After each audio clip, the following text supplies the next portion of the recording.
Let's talk about Battlefield 2042 again, this time with Season 6.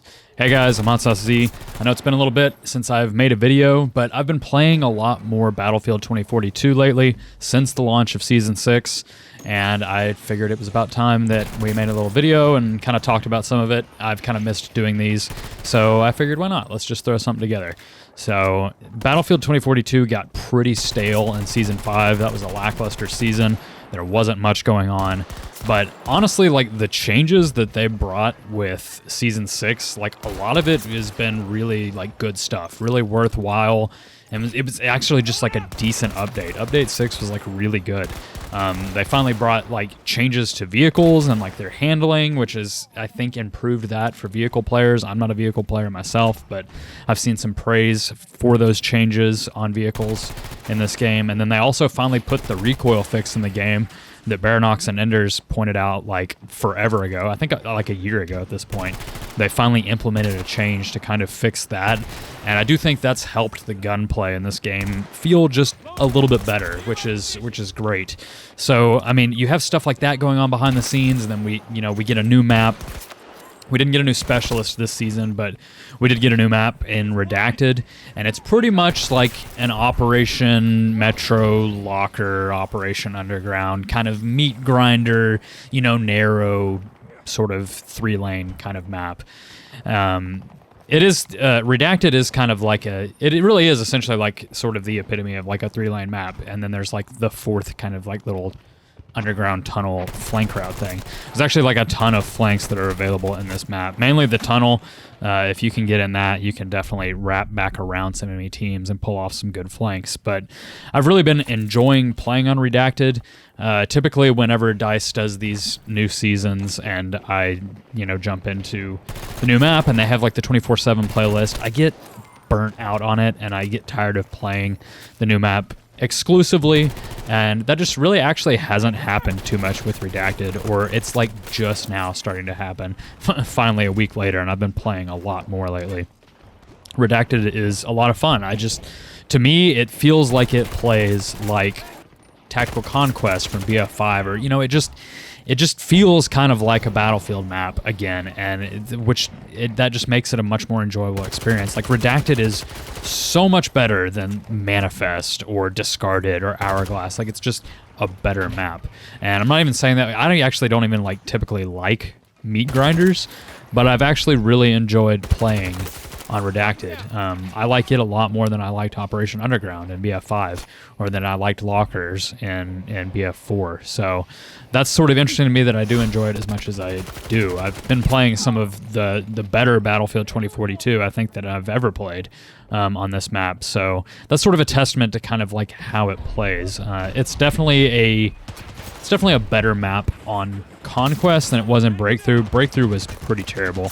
Breakthrough kind of combined all of the most horrible aspects of like a meat grinder and just put the focus all on that, and it just was not it was just, grenade spam, smoke spam, shotgun spam mess, which the Conquest version devolves into that too, for sure, but it's just, I don't know. I like the new map. I think it's a lot of fun. So if anybody hasn't checked it out yet, do give it a look, because I think it's actually, it's pretty decent. I've had a good time on it myself, and that's, surprising for me, because like I said, I don't really like meat grinders.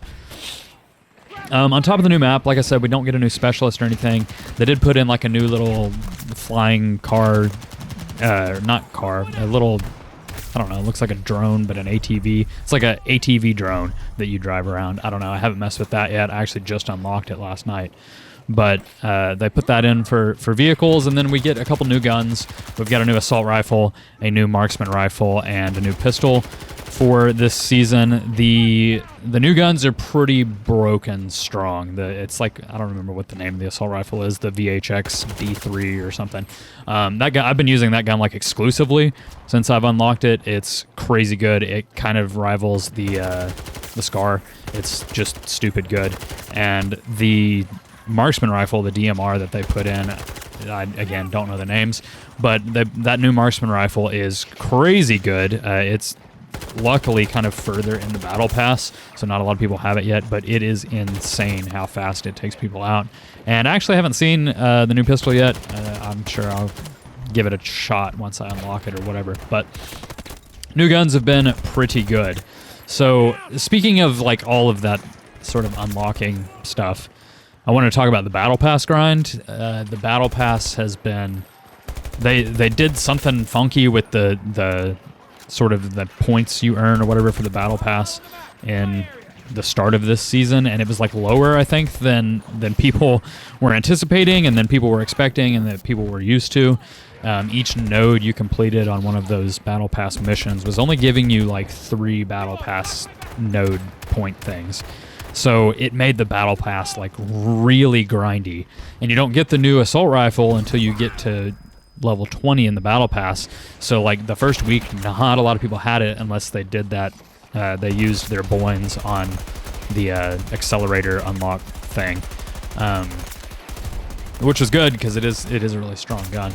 But yeah, the battle pass super grindy. They fixed that this week. You're back to getting like 5 battle pass node point things for every one of those missions you complete.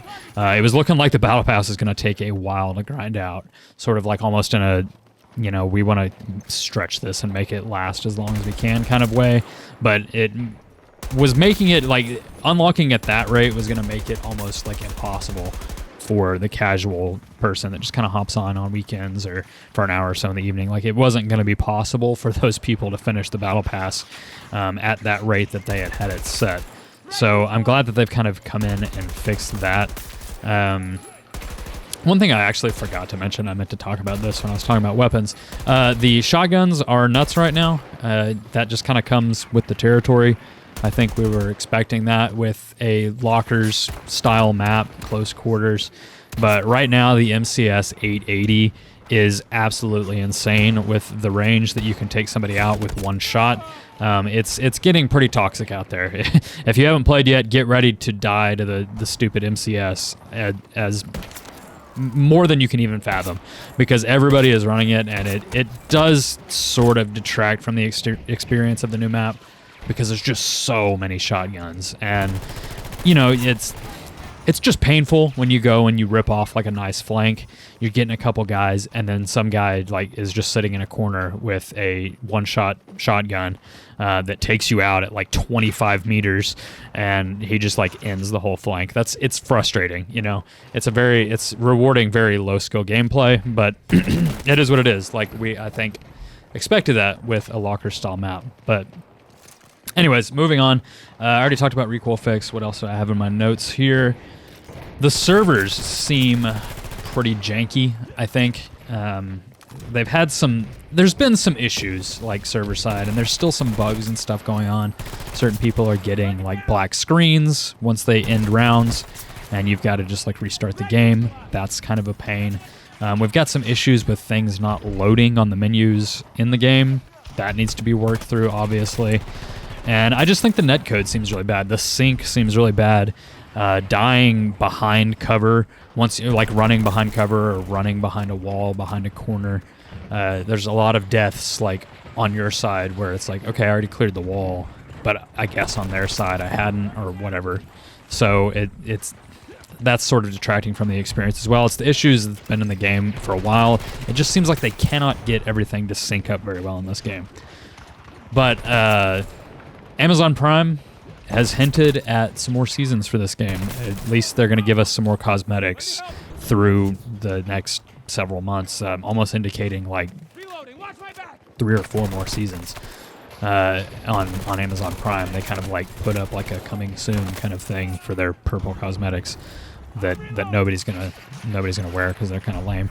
But they're there, so that's kind of hinting at the fact that maybe there's some more seasons coming. I think a lot of people thought that Season 6 was going to kind of be like the last hurrah, and then, you know, we go into that kind of just stale, dead period before the next Battlefield, which is still a ways out. You know, we're still looking at probably like 2025 in the fall. Probably at the soonest for the next Battlefield, maybe later. I don't know. So, I mean, I guess they'll probably keep the drip alive somehow, just drip feed us content like they've been doing. Maybe we'll get a couple more maps. I wouldn't hold my breath. I don't think anything's been announced that I've heard of, but, you know, I mean, if they can keep the game alive up until the next Battlefield a little better than they did with BF5, then I'll be pseudo happy. I mean, Battlefield 5, that last, you know, once they stopped content in that one summer, man, it just, oof, it's slowed down to a halt. There was like no servers in North America on PC, and there was just nothing going on. So, pretty crazy. Oh, and have I talked about the player numbers? I don't remember if I talked about that. I think I skipped that in my notes. I actually meant to talk about that completely first, and I didn't do it. The player numbers for Season 6 have been insane, really. I think exceeded expectations is the very appropriate phrase here. From what I was seeing on Twitter and from what people were like sleuthing out from the little Steam charts things, and this is just Steam numbers, but Steam numbers for Battlefield 2042 over this past weekend met or exceeded the peak from launch for this game, which is just nuts. So, like a couple things that explain that. I mean, it was over like 100,000 players on Steam, so that's not factoring in people that are playing on the EA app, on Xbox, on PlayStation. But on Steam, it was looking like real good over the weekend. And so like some explanations for that are going to be definitely the fact that it was a free-to-play weekend. That's going to draw numbers. And that's, you know, a big reason of why we were at 100,000 players on Steam is just because it was a free weekend. People were checking it out. And the game was also on sale, I think, for like $9. It may still be on sale for $9. So that's going to have some factoring into why there were so many people checking it out. And then immediately after the free weekend, it kind of dipped back down to like the 20,000 player range. But then I actually just saw a couple tweets earlier, I think either earlier today or like yesterday evening, that I think it was actually this morning, that the player count was back up to 100,000, which is just baffling to me. I don't understand it. It's weird. We're so used to it being so dead in the Battlefield franchise that we, like, the player base, we can't fathom. We can't understand why people are checking this out. But, I mean, I'm curious to see if there's some kind of, like, shenanigans going on in the background. I think a lot of people are thinking, like, okay, DICE is, like, botting the numbers somehow. They're making it look better than it is. I don't know. I mean, surely that's kind of shisty. Surely they're not doing that. But who knows, Maybe they are, maybe they aren't, and maybe people are just like checking this thing out. I don't know, but it's definitely pretty strange. It's strange too that they were able to pull a 100,000 player count on Steam, checking it out over this past weekend, because that was Call of Duty Modern Warfare 3's open beta as well, which is also free, and Call of Duty is a massively more popular franchise, so it's strange that there was as many people as there were checking out Battlefield 2042 during Call of Duty's beta, especially on a Call of Duty where everybody's saying, oh, we're back. So, like, I don't know, man. It's really weird. I don't know what's going on with the player count. We'll see how well that holds up. Copium Hopium is like, maybe Battlefield's kind of coming back. I don't know. I really don't know. So we'll just have to keep an eye on the player numbers as we kind of head through Season 6 and sort of beyond. But overall, Season 6, I think, has been a big development, a big boom for Battlefield. If the numbers are to be believed, we have a map that actually, to me is pretty enjoyable. Some people aren't going to enjoy it. There's always going to be people that love it, hate it. But to me, Redacted feels pretty good.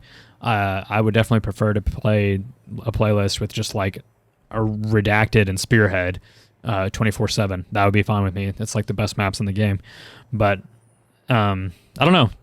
I guess to sum it up, cautious optimism, right? Like we're cautiously optimistic that things are kind of maybe finally heading in the right direction for Battlefield 2042. It's still not a perfect game by any means. I mean, and the stuff that's like wrong with it is so ingrained into just like the gameplay loop that they've designed with the specialists, and you know, the stuff like mouse input that's still not 100% fixed. It still feels weird. It still feels, you know, inaccurate. That stuff's just hard coded in there. Like, they're not going to be able to fix that for this one. So like, it's not like the game's ever going to like fully recover unless they just pull off some kind of miracle and you know, completely change the identity of the game, which they're not going to do. But you know, for what it is, I think it's sort of turning maybe a corner. I feel like we try to say that every season. So I don't know. Cautiously optimistic is the theme here. If you haven't checked out Season 6 of Battlefield 2042, then check it out. Give it a look. See if you like the new map. See if you like the new guns. And yeah, just see what you think. It seems like everybody else is, so why not, right? Hope you guys have enjoyed hearing me drone on and on again about Battlefield. It's been a while since I made one of these, and yeah, it's pretty enjoyable. So I would really like to try and do some more. Just finding enough time to like remember to take clips and edit to put up background stuff is tricky. So I'll try to do that, and we'll try to get some more up. If you wanna take that gamble, then be sure to give this video a like and subscribe. And yeah, happy battlefielding. I'll see you guys on the next video and out there on servers, I guess.